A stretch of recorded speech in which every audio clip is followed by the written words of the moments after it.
Hello, this is Gerald van Was. Let's not make it too difficult to recognize actually letter combinations as a form. The study that I have called Sounding Form is about how we can recognize actually a formation process by basing ourselves upon the letters. I'm not going to talk about the theory this time, just about the practice. So let's compare lake to leak and look.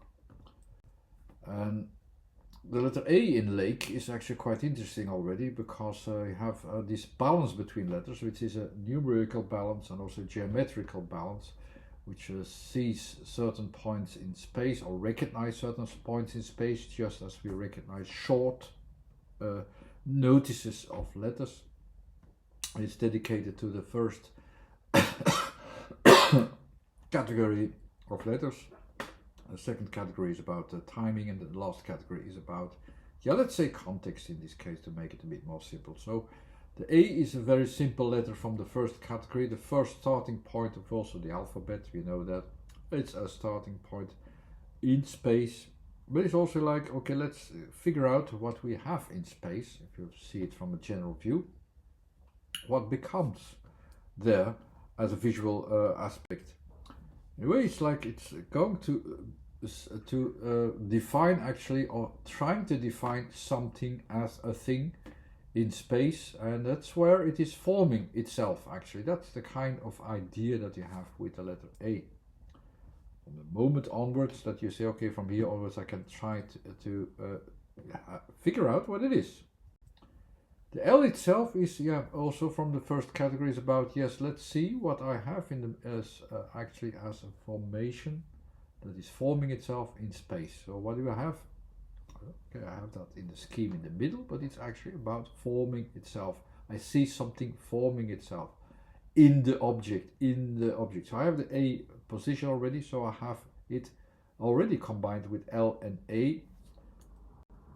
By the way, it's about the full picture. I'm forming itself. There is something forming there. It's forming in A already. It's like it's going to become something that can be defined after all. It's forming itself as a thing, as a spatial orientation.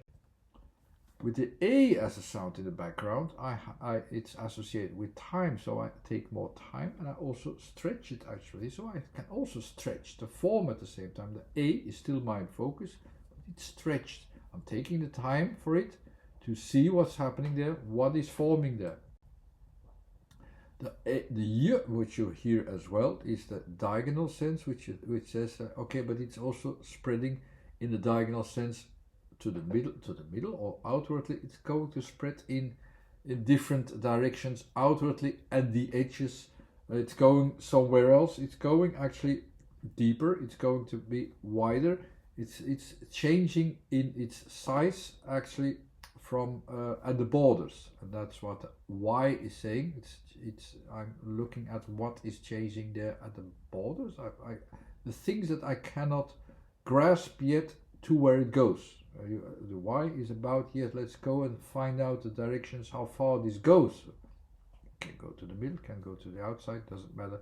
But I have something to focus upon at the edges as well, that I see, okay, I'm not sure how far this goes. I don't know yet.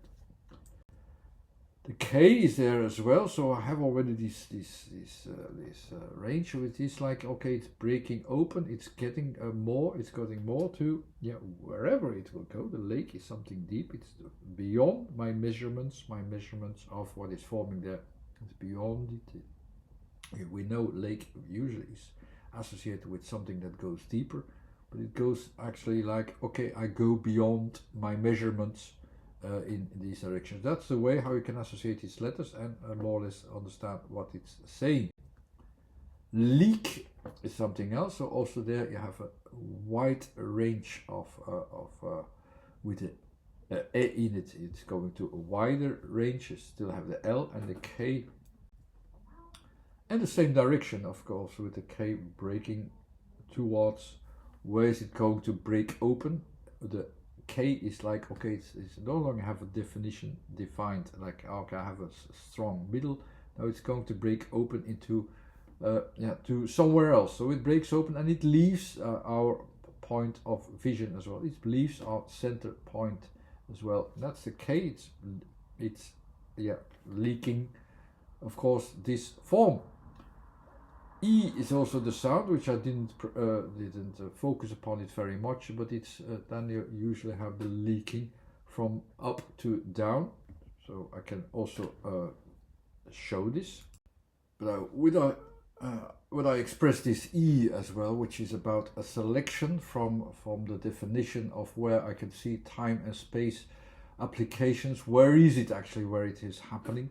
It's about a happening, it's about a certain performance. This leaking is of course not just a form that is breaking open, it's also an event which repeats itself or could repeat itself, like you have that in the last category, always like a kind of repetition. Here's the leaking that repeats itself into the middle somewhere, so it's also very easy to understand. Look, I go again to the same direction as I had before, so I have the L with the O. What is the O about? Let's focus upon where I'm looking at what is changing. I look at what is changing here. There's something forming in. I'm looking at the changes. The changes also in space, so there are different spaces actually, as you have also. The U itself usually says, okay, something is forming there, so it emphasizes, what is forming, what is changing there, let's see what is changing there.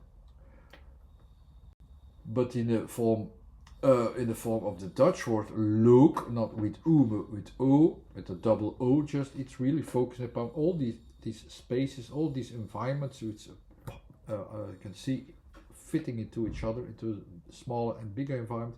Something comes out, breaks open, you can break it open and have this form that comes out. Is also of course visible in the word garlic as a Dutch word look, different from look, where you really are going to follow up on what's going on. Okay, this was very quickly a couple of words where you can have more an idea of why are these letters chosen, what are they about. I was really very quick, so without too much explanations, but once you follow some other examples, okay, you will grasp this one quite easily as well at this point. Okay, thanks again for watching. Bye.